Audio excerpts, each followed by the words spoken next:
Welcome to the Find Your Voice, Change Your Life podcast with psychologist Dr. Doreen Downing. Listen in as Doreen interviews people who felt they didn't have a voice or who suffered extreme speaking anxiety. You'll hear stories about how they struggled to speak up, what they did to find their authentic voice, and the confidence they now feel to speak up and make an impact. If you want to get started right away to find your voice, download Doreen's free 7-step guide to fearless speaking at doreen7steps.com. And now, here is Doreen. Hi, this is Dr. Doreen Downing, and I'm welcoming you to the Find Your Voice, Change Your Life podcast. Here is where I get to have special guests who have had some kind of journey where somewhere along their lifeline, they didn't have a voice or something happened to them that took it away. And today I get to introduce you to Fabio da Silva Fernandes. And one of the things I want you to pay attention today to, because I've just already been speaking to Fabio, is the sound of his voice. There's a resonance. I know people will say that about me, but there's just something connective tissuey about his voice that just draws you in and you wanna listen. It's like he's got a special magnetism, and you'll get to hear his story today. Welcome, Fabio. Thank you. That was such a lovely introduction. I really appreciate that, Doreen.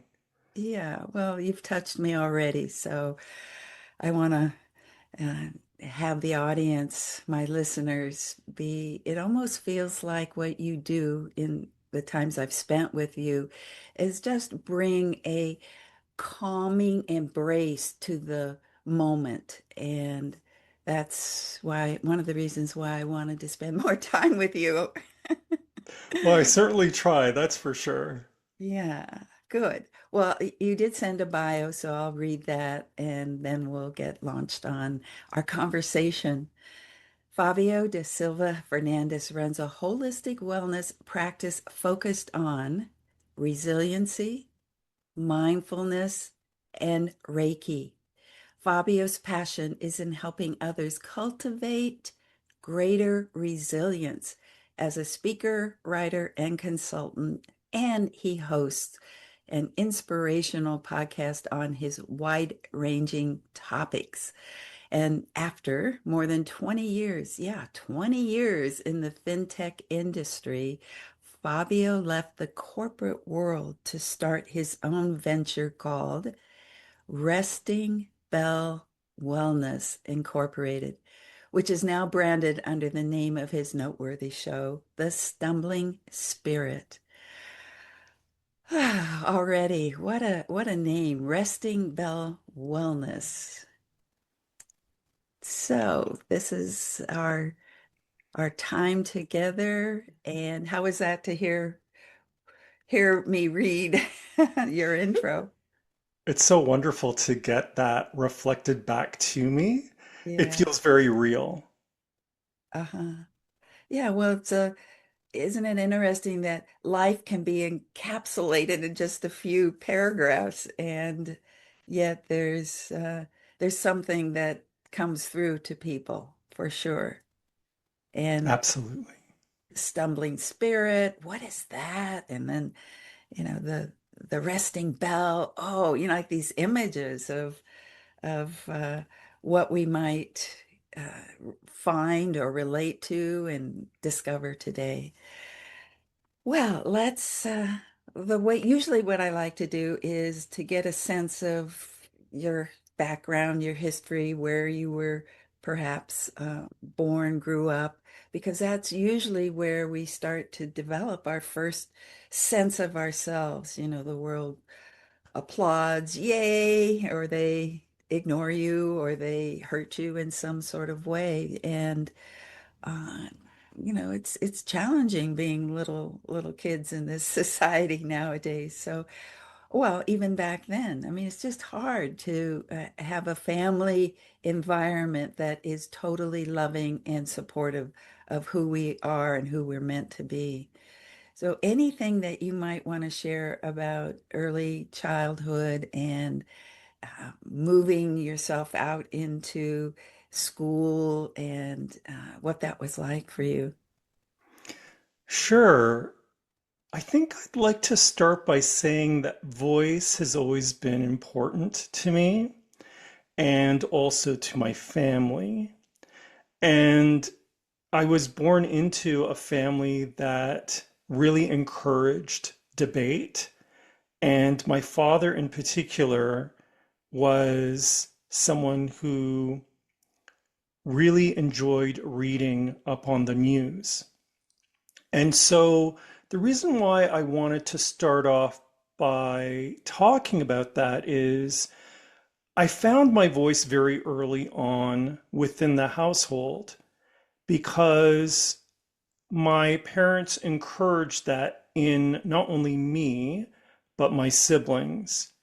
So debate was encouraged, creativity was encouraged, music was playing all the time. And of course, it wasn't always picture perfect, but for a lot of my childhood, there was a lot of activity and a lot of noise. My background is Brazilian, and so music is very much a part of the culture, as is dancing, as is expression, as is passion and compassion, and all of those things that you can imagine. So early on, because my parents were new immigrants to Canada, they arrived in 1972. My brother was 1 year old. I was born the following year in 1973. And so in many ways, when they arrived, they had to learn the language, and they learned the language with us as we were learning the language. And they really immerse themselves in English, whether it was watching TV or reading newspapers or going to school or whatever it is that they needed to do to learn, in addition to, of course, working in a new country. So that was an experience that we shared. And then when I started school, it was an interesting experience because my parents were not exposed to the educational system in Canada. And so things were done a little bit differently. And as I was learning, as my brother was learning, and eventually my sister, who was born 13 years after me, as we were learning, they were learning about the system, how it works, and maybe sometimes how it didn't work really well. And so, in reflecting back to the topic that we're talking today, which is about voice, I probably, even though I was connected to my voice early on, I was a very timid child, particularly in kindergarten, grade 1, maybe grade 2. And my real connection to voice was around singing. I did sing a lot, whether I made up the song or whether it was with my classmates learning a song for the Christmas concert or whatever. And so that's the story that I want to bring up now, because I was in grade 5. I was probably around 11 or 12 years old. And I was basically tasked or asked to be the little drummer boy for the Christmas concert. And so I had to sing a solo with a backup choir. And I remember I had this amazing, absolutely amazing choir teacher called Mrs. Rakus. I'll never forget her. She was Austrian, and she was very passionate, and she had an opera singing background. And so she was the one that was training us to sing, and we were practicing with her. And so anyway, I was learning my lines and I was ready to perform for the dress rehearsal at the school, and we did it in the cafegermatorium. It was this all-encompassing space where it was the gym, it was the cafe, it was the auditorium. And so they would rearrange it in such a way that for the dress rehearsal, it was a theater. So they had the chairs set up and, the proscenium stage, and there was, a Cabbage Patch Jesus in a manger. It was like all done up, ready for the performance. So what I needed to do was I needed to walk around the perimeter of the auditorium and walk down a center aisle and step onto the stage as I'm singing and playing a drum that is around my neck. And the choir is off to the side singing pum, pum, pum. And then I'm to start singing The Little Drummer Boy. So I start singing, and it's an afternoon dress rehearsal, so it's in front of the entire school, and the kids started laughing right away. And so I'm singing, and I'm not really drawn to the laughter at this stage. I'm just focused on singing. But then as I was about to turn into the center aisle, I forgot my lines. And I started to cry. Oh. And the entire room was still erupting in laughter. And I was shaking and crying, and I continued walking down the center aisle, and I walked onto the stage, and I could see Mrs. Rock, who's to the side, and she's saying, "Sing, Fabio, sing." And all I could do was cry. So my dad was at the dress rehearsal. And so he whisked me away from the auditorium to the nurse's office, where I continued crying and stayed there until the remainder of the day, and until every single student left the school, and then we returned home. So that was the dress rehearsal. And at that point, I wasn't sure that I wanted to perform for the parents, which was going to happen not that evening, but the following night. So I had to make a choice. Am I going to sing or am I not going to sing? And through the encouragement of my parents, I did end up singing at the concert, and it went off without a hitch, and there wasn't a dry eye in the house. So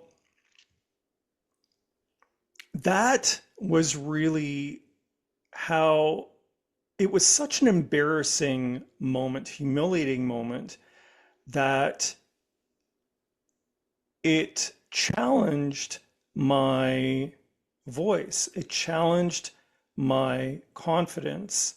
And in deciding to perform in front of the parents, in front of the school, the teachers, the principal, in deciding to do that, it allowed me to reclaim my power.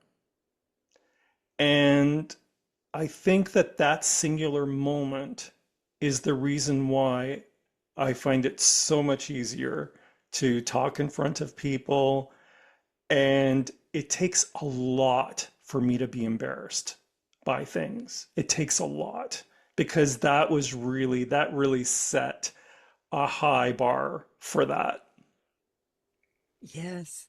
Oh, amazing to listen to you tell the fullness of the story. I felt like I was right there at that corner when you turned, and then the collapse that you had. And the story that you just told, I think, relates directly to the work that you do nowadays, because it's a story of resilience, that you were able in a very short time be able to realign with something inside of yourself.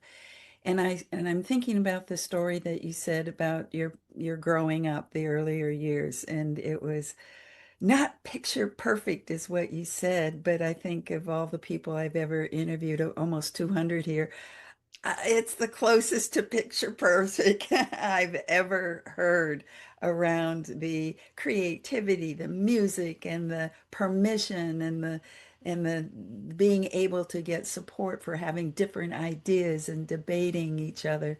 So I think that there's something about that, those grounded seeds, or something that roots, I guess, more of what I'm thinking about, early roots that help you made that decision when you needed to make that choice about, am I going to go on a bigger stage or not? And that bigger stage, when you said it was going to be the parents, I just felt like it was going to be the world, not just, your community, but you were just taking a stand for yourself. So thank you for the details and kind of letting us be with you as you told the story so that we can experience it more fully. Well, thank you for giving me the opportunity. Yeah. Yeah. And I think that in telling our stories, and I watched you reflect on what that moment meant for you and how it relates to what we're talking about today. And I think in telling our stories, there's something that also continues to get revealed and then affirm not only what happened then, but what I said is how it seems to be related to what you do nowadays. Absolutely. And I just want to reflect back to the talk that I did at the conference where we connected at the 2026 Mindful World Summit. And it was around the wisdom of resilience. And so, what is that wisdom?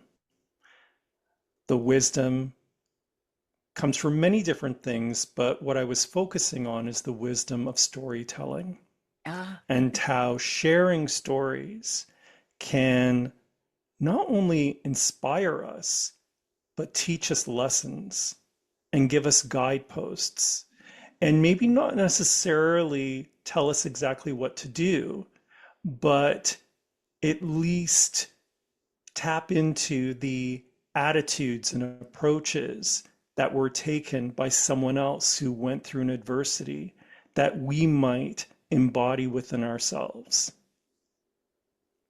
beautiful. Listeners, did you hear what Fabio just said? What are you taking from his story? What got ignited inside of you? What happened when you listened to him? Could you see yourself in situations where you need to make a choice? Are you going to step forward? Are you going to step back and hide? I know that a lot of my stories are about how I did hide. And I had a PhD, I had a practice as a psychologist, and my office was a place where I got to hide, hide out because I feel my listening is a gift. So I was able to practice listening all day long, but to actually go out into the world and share. How do you go out into the world and share your gift of listening? Well, you create a podcast. Absolutely. Never thought that, Fabio. I have never put that together.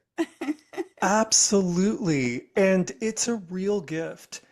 It's not only a gift in terms of being able to listen to a guest, but it's also a gift in communication as well, in terms of understanding what questions to ask or how to engage with the person that you're talking about, not only through words, but through emotions and through ideas. Yeah, and listening to what what is just on the edge of wanting to be said or revealed or known, discovered. That's a brilliant point. Absolutely. Yeah. Yeah, I love that edge. Me too. So here we are on the edge of, well, what's next? I do have the kind of the structure of, well, what was the challenge? And then how did you find your way through that challenge? And you kind of captured both in that one story, it feels like. And it was definitely, like a 24-hour period, but still it feels like it still is alive and it still has meaning, and it's not just something that happened years ago. The way you talked about it and shared it felt like it was definitely had so much energy in it. For sure. I would like to say that there are always going to be multiple moments in life Mm. where our voice is challenged. So, yes, I was very lucky that that was a moment that happened early in my life. But there were other moments that were challenging for me in terms of being able to rediscover my voice or connect with my voice in a different way. Some examples are when I was 22, I came out as gay. And that was a very difficult choice for me to make at that time. And it shouldn't have had to be because that was in essence who I am as a person. But it was very difficult for me to be able to share my truth. And so that was really difficult. But even outside of that, like even when I think about the fintech industry that I worked in for a very long time, I fell into that in a very accidental way because I was already working in the tech industry and I was effectively headhunted by a colleague that I highly respected that worked for this organization that happened to do financial risk management. I knew nothing about finance. I knew nothing about the world of risk management. And so that was very foreign to me. And I worked in an organization with over 40 PhDs. And to be able to navigate that world and find my voice in a way that was authentic to me and to be respected in that environment was a challenge that I had within myself. But I was able to connect with my strengths, which was around people. I understood people and I understood customer service and I understood what project management was about and team management and client engagement management and all of those aspects that are also very important to an organization. So, and that's where I was able to cultivate a career. And I would say, looking back, one that I'm very proud of because I was able to connect with my voice. Hmm. Yeah, I think that what you just said about being in an environment that seems not like you, but how to bring the you in an environment that is not like you. And then I was going to say, well, how did you do it? But you already answered that by saying you focus on strengths. Absolutely. But I also feel like even what we perceive as challenges, so I started off by saying that I knew nothing about risk management and finance. Well, I ended up learning some things about risk management and finance over those many years. It might not have been to the level of a financial engineer, but I learned conceptually these concepts, and that allowed me to be able to have conversations with banks and with senior management or with my peers or the people that reported into me. Yeah. Well, again, this feels like a theme because of your passion about resilience is how to be in an unfamiliar and not, that there was some resilience that you had at least to be not locked into, I can't do this, but oh, how do I do this? So this question of how do I keep learning and growing feels like it's one of your values. Learning, growing, adapting, Uh-huh. and courage. Ooh, that's a good one. Yes.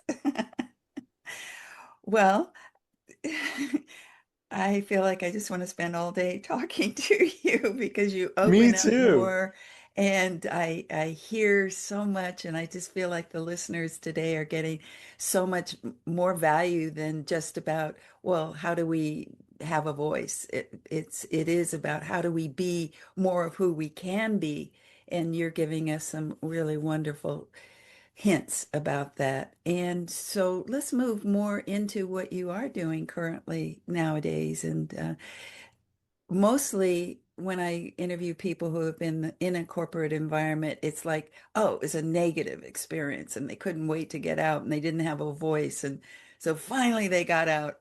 But what you said is, I look back. You said you look back and you're proud of what you did there, what you accomplished. But there must have been some reason you left. Absolutely. I had an inflection point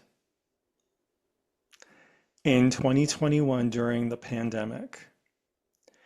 And this is coming from someone that already had a personal practice of mindfulness, of prayer, and I got myself into a very unhealthy cycle of, remember at that time everything was shut down or there was very limited movement.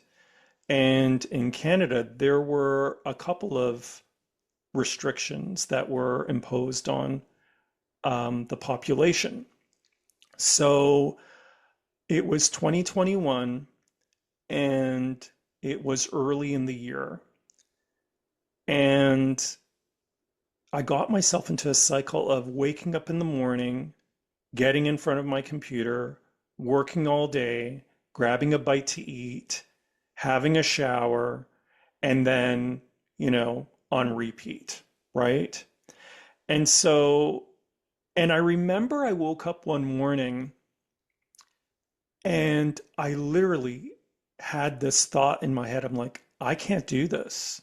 Mm. And I called my doctor and I said, look, this is what I'm feeling. I have a sense that I'm about to hit a brick wall and I need a leave of absence. And so the doctor agreed. He encouraged me to take time off work. I sent a note to my boss, my VP, and also HR.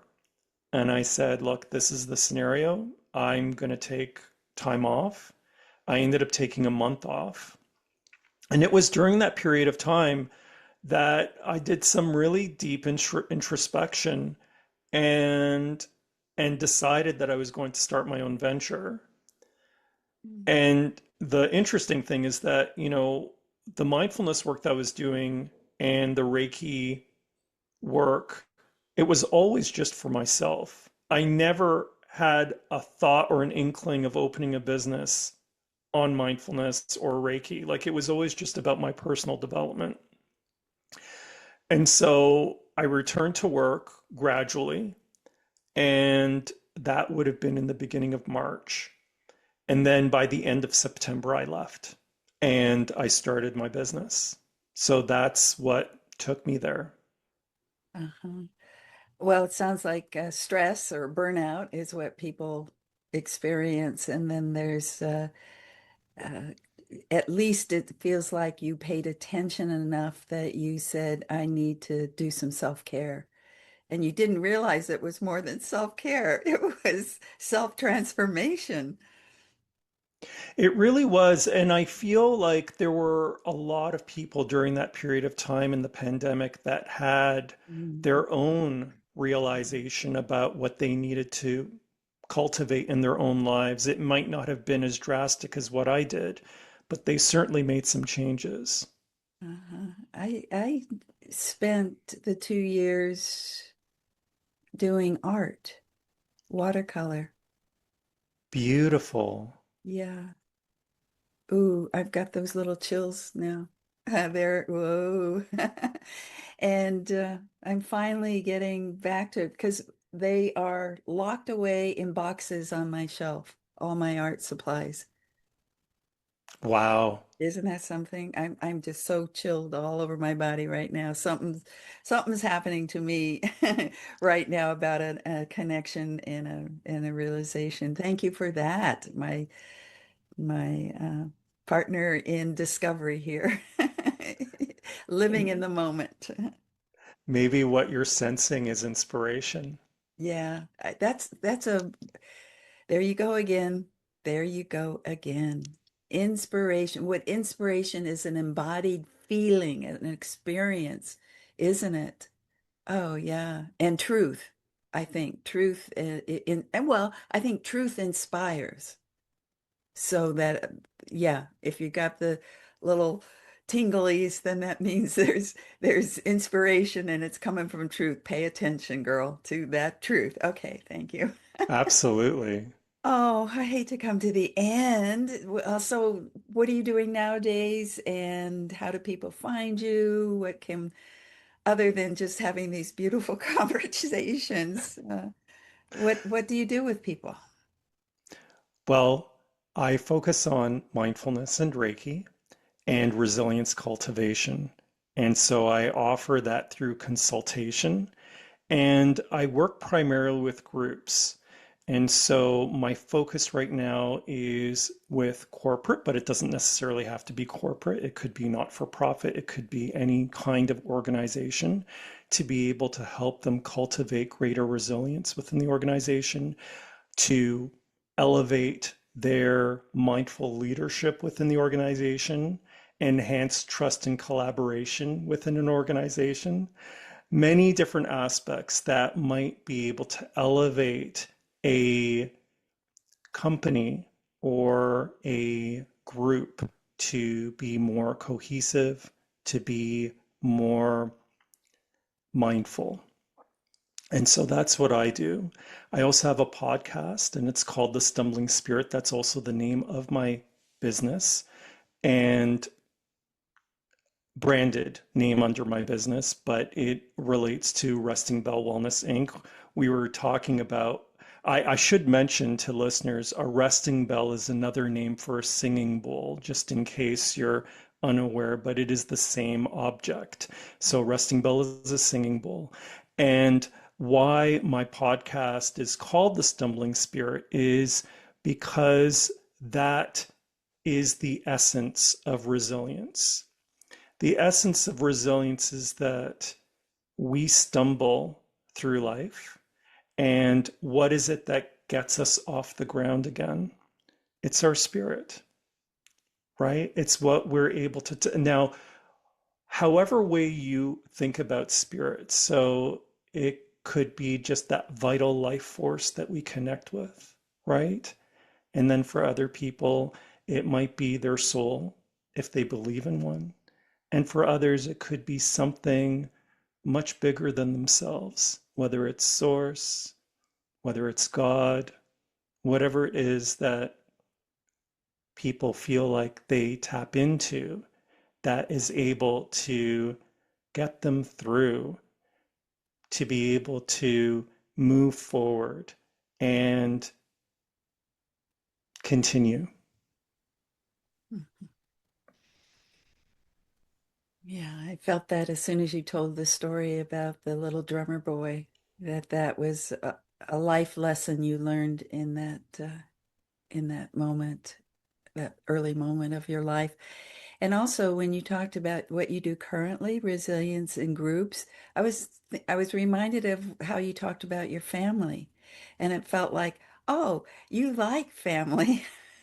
You like family getting along and having uh, connections and playfulness and lightness of being that is possible in a well, like you said, not the perfect one, but a very good family, healthy environment is what I felt like you at least had some good roots in a healthy environment, and you're bringing wisdom to groups to help them be healthy environments, healthy families.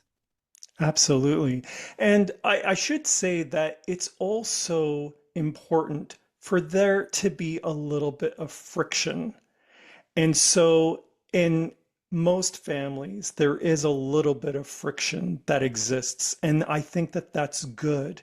And in every environment, whether it's a home environment or a work environment, or there's some sort of friction or tension that helps us to learn, to grow, to be malleable, flexible, adaptable, all of those things, and to also increase our compassion, not only for ourselves, but for others as well. Beautiful. Well, I was going to ask you to take this last moment and uh, see what wants to be said based on what we've talked about today. So let's just take a breath together and open up for this moment where we are about to say goodbye, but you want to, or I'd like to hear just a little bit more.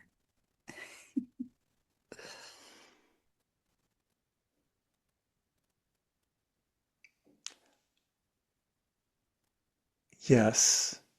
Okay. Um, I think that we're living in times right now where people are finding it very difficult, given what we're hearing on the news, what we're seeing on the news and our social media feeds. And it might be really difficult to sort of see what is coming up next. And I would invite everyone just to sort of connect with back within themselves and to recognize that we do have our own personal power to be able to change the world in our own way. And when things seem insurmountable in terms of what we're witnessing in the world, I think that we can bring it back to basics and try to be the best human beings and spiritual beings that we can possibly be, and navigate that with resilience in mind, and we'll be able to move to a better place within our lives. Yeah, with the guidance that you just gave us, it feels like then we, like you and I today, we're connected. And the more that we come back to ourselves and find other people that are coming back to themselves, it grows. The positivity grows. So thank you for being such a positive spirit today. Thank you. Thank you, Doreen. It's been such a pleasure. I really appreciate it. Thank you. You. Thank you for being with us today for this episode of Find Your Voice, Change Your Life. Each person Doreen interviews shares what has helped them find their voice. You can learn from these guests and find your voice so you can be confident to speak up and speak out. And remember to download Doreen's free 7-step guide to fearless speaking at doreen7steps.com. We hope you enjoyed the show and will return next time. Until then, goodbye for now.